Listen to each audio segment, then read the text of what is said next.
Good morning, good afternoon, good evening, my friends. Wherever you are, welcome to our FAQ corner for this week. Thank you, those of you who have joined via Zoom. I see our friend Faheen has joined, and I'm expecting a few other folks as they are able to jump in. So I hope you're doing well. I hope your evening, your day, your morning is going good. The purpose of this meeting is to answer any questions you might have about the PMP exam. It's come to my attention, people are wondering how to get back on the horse or wondering how to even move forward from zero to getting certified. So I'm going to go ahead and record this, and hopefully we'll be able to keep this on YouTube when the recording is done.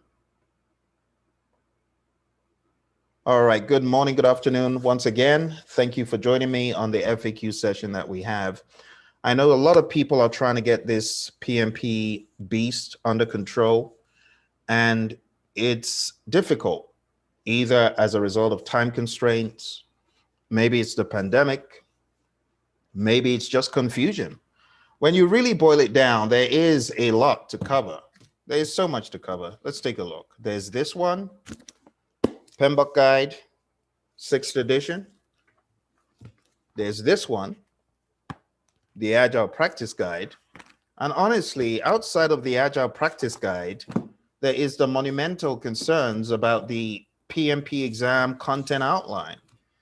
And what we've done in our course is we've given our students the essentials book, the PDF copy of this, and we've tried to build in some understanding of the people, process, business, covering Agile, even beyond the Agile Practice Guide and Scrum pretty deep. But I still get questions from people saying, what should I do? How do I get this exam under control? So we're going to take a look at our FAQ that came in. And I'm going to open up the FAQs just in case anyone on YouTube has FAQs. Feel free to put them in the chat. I just open up the chat. So if you got questions you want to ask, feel free. All right. And Faheen, if you got any questions, feel free to drop them in the box or feel free to unmute, whichever one you want. But I hope your studying is coming along. And I'm here to answer questions you have. All right. So don't hesitate to ask any questions. All right. So this question came in from Michael this evening. And Michael said, I just started studying for the PMP recently. My head is swimming with confusion on how to properly study the new 3-domain and task content with many of the online education videos talking about process groups and the process group map. Great question. So, Michael, right off the bat, I'll let you know that the PMP exam, January 2nd, 2021, is still going to ask you questions that can be tied to this map you're talking about, the process group map. I don't know why people are kind of thinking it's gone away. No, it's not. So anyone who gave you that impression is wrong. It has not gone away. Let me open up the page just so that we're entirely clear. Page 25, the notorious page 25. I'm not talking about cramming it. I've never really spoken about cramming this page, if you get what I mean. It has never been a cramming thing. It's been an understanding thing, okay? So you do need to understand the processes on that page. You do need to understand the background so that when you get questions that talk about specific process names or allude to a process name, you know what they're talking about and you know which tool could be used. Most importantly, you know the action to take based on whatever process they're describing. All right, so I want to make it really clear that this table is still a good one that you should know for your exam, even the 2021 exam. All right, now with that said, Michael, a lot of the stuff in there in the page 25 table, it does map to those 3 domains in the new content outline. And that is one of the things that I've tried to do on this channel quite often. In fact, I probably have videos somewhere that talk about each process and the domain that it maps to. I'll just say this at a high level. The people domain, when you talk about the resource chapter, chapter 9, communications, chapter 10, stakeholder, chapter 13, that is very heavily aligned to the people domain. When you talk about scope and schedule and cost and quality, those are very heavily mapped to the process domain. In fact, every knowledge area in the PMBOK guide, 6th edition, this one, every knowledge area maps directly back to one of those tasks. Okay?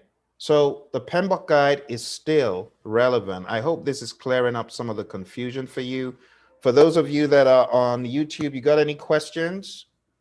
I want to encourage you to ask the questions, because these sessions are for you.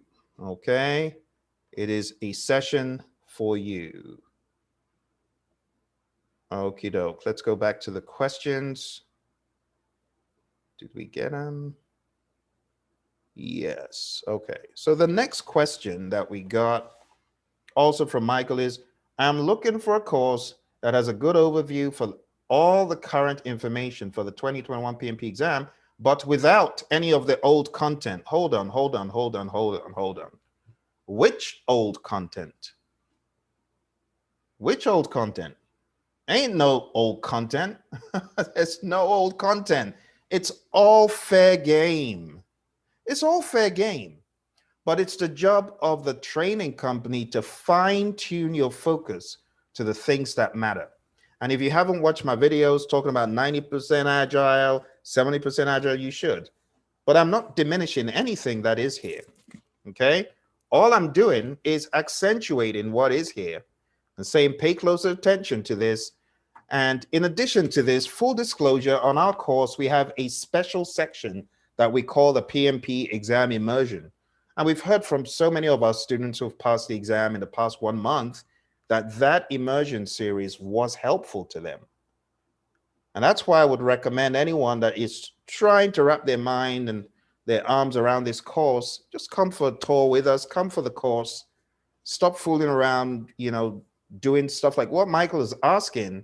He's asking for a course that will really present the most important information.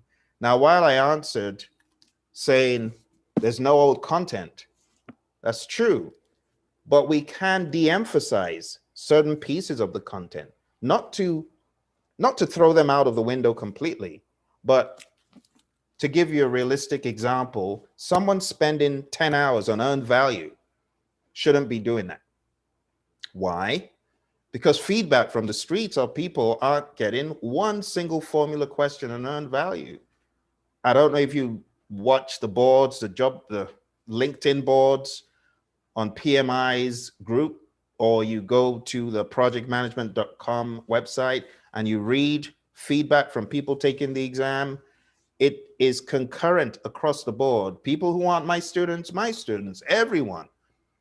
So don't spend time on, waste time, I would say, on 10 hours of earned value, 5 hours of earned value.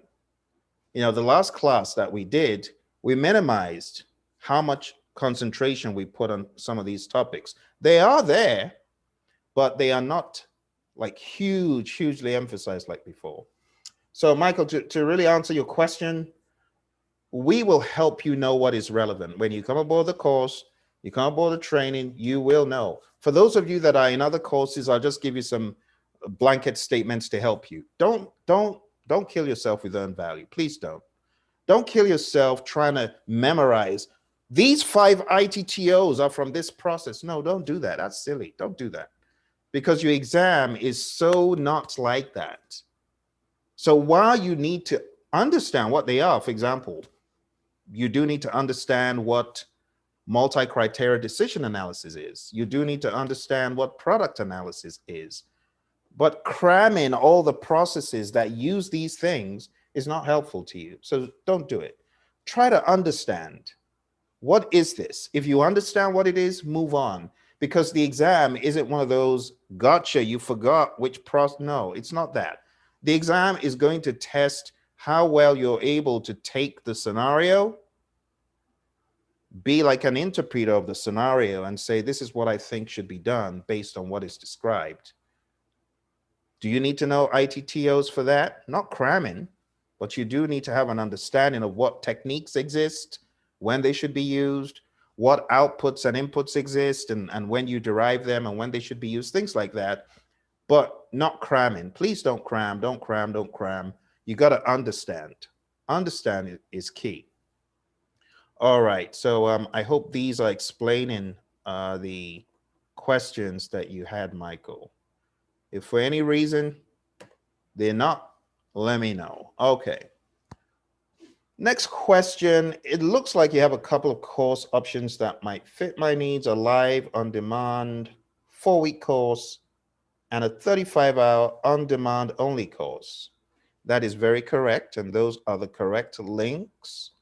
Question goes on to say, I have some questions. How does the content differ? It does not differ. So like any course, there's some of us who just learn by being in the classroom. We need that front seat.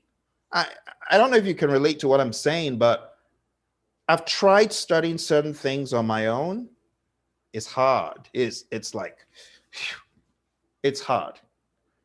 But when I am in a classroom with the right instructor, under the right conditions, I can learn anything. And I'm like, give it to me quick, because I'm just soaking it in. Right? So the live class, live online via Zoom, is where you want to be if that's you. Now, some other people are like, no, I learn best when I'm on my own. I don't want any distractions. Even the instructor could be a distraction if they're not talking about the content. So I don't want to be in a live course. I just want to be me, myself, and I. Looking at the computer, that's it. And some people learn better that way.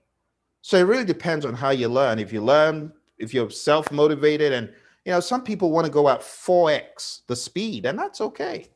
But some people are like, no, Phil, you went too quick. Slow it down. I want to ask 20 questions. And that's okay. That's okay. It's all about how you learn. So the content is pretty much the same, Michael. It's the delivery. Okay? It's the delivery. Let's go back to your final. I think there's a final one here. In both courses, is the on-demand current? Hey, we do not have course content. That is irrelevant. All of our courses that are currently on either Vimeo or on our website, they contain PMP Guide 6th edition content, Agile content. They're still relevant. It's the de-emphasis that is important, but that's not to say you won't study them. So there's nothing irrelevant. It's all very relevant. It's all relevant. It all needs to be covered.